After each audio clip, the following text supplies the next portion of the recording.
Banyak yang bertanya-tanya akan apa itu kearifan lokal. Apakah perbedaan yang terdapat dalam suatu masyarakat? Pandangan hidup apa yang diikuti mereka yang menjalani kehidupan yang berbeda dari kita? Mereka yang jauh dari kemodernan, mereka yang memiliki budaya yang dijunjung tinggi dan dihormati oleh mereka.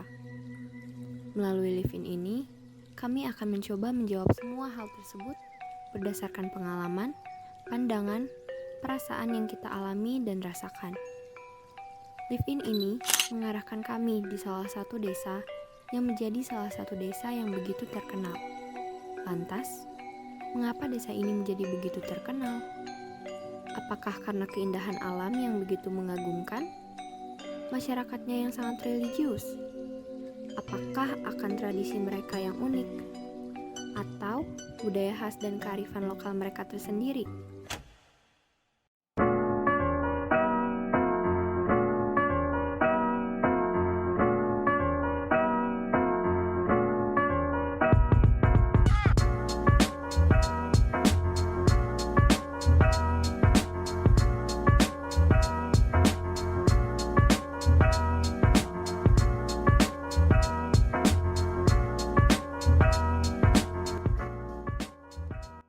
Di saat kami sampai di Desa Rawabogo, kami disajikan prasmanan yang begitu nikmat sebagai ucapan selamat datang dari warga desa. Setelah itu, kami dipertemukan dengan warga yang akan menjaga dan menyediakan tempat singgah untuk kami selama 4 hari lamanya. Bahagia yang kami rasakan di hati diobati dengan pergi menjelajahi situasi alam pada desa ini.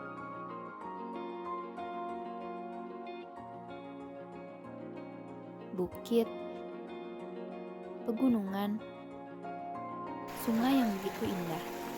Akhirnya, pada pukul 6:30, kami bertemu dan mengobrol dengan mentor kami untuk mempersiapkan esok hari.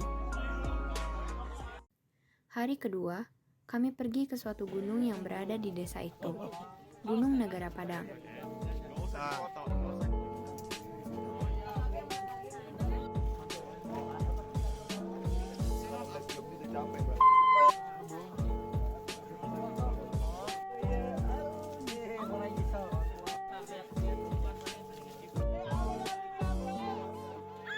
Yang memiliki makna, yaitu suatu tempat yang luas dan terang.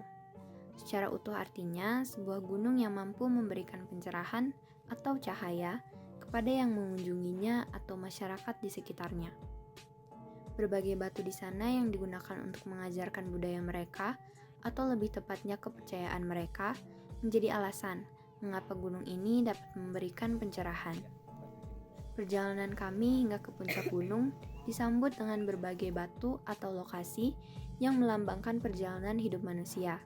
Di antaranya terdapat batu lawang yang bermakna atau membuat seseorang yang memasukinya merasa terlahir kembali. Kursi gading, yaitu tempat duduk untuk ratu atau raja, yaitu seseorang yang menguasai ilmu. Pakuan Siliwangi, yaitu menandakan bahwa harus baik, dikarenakan terdapat batu yang memiliki bentuk jempol yang seakan-akan digunakan sebagai tanda tangan di zaman dahulu. Dan terakhir, yaitu Puncak Manik. Walaupun bukan di puncak gunungnya persis, tetapi Puncak Manik melambangkan bahwa manusia itu hanya suatu hal yang kecil dibandingkan dengan alam di sekitarnya. Oleh karena itu, manusia harus taat kepada Sang Pencipta dan hidup berdampingan bersama alam itu sendiri. Setelah itu, kami mendengarkan pengajaran sedikit dan kemudian berdoa untuk makan. Hari ketiga, kami mempelajari kebudayaan khas dalam hal tarian, khususnya tari Badayak. Tari ini memiliki sejarah yang menarik. Yang dimana tarian Badayak ini adalah untuk penyambutan. Jadi setiap ada penyambutan tuh raja atau kadang-kadang menak yang dikatakan menak waktu dulu, zaman dulu itu sering dilakukan atau dipentaskannya atau disambutnya oleh tari Badayak. Yang dimana tari Badayak di sini adalah penarinya para dayang-dayang. Tari dayang-dayang itu sambil menari juga sambil berpuasa di sana. Itu waktu dulu itu dikatakan tarian yang sakral, yang dimana sakral di sana adalah khusus untuk penyambutan para raja. Tarian Badayak mungkin identik dengan perempuan, Namun, ungkapan tersebut sangatlah naif. Baik perempuan maupun laki-laki dapat mempelajari dan menampilkan tari Badayak tersebut.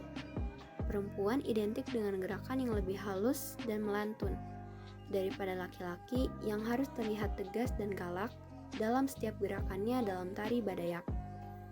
Ya, untuk sekarang ini kadang-kadang udah punah ya, tapi tetap masih dipakai, yaitu di dalam hajatan untuk perkawinan. Tapi mungkin badayanya tidak full, cuman hanya bentuk geraknya yang penting-pentingnya aja. Tadi diajarkan itu adalah bentuk-bentuk tarian Badaya yang memang tidak seaslinya. Setelah itu, kami mewawancarai salah satu warga untuk mengetahui lebih mengenai desa Rawabogo.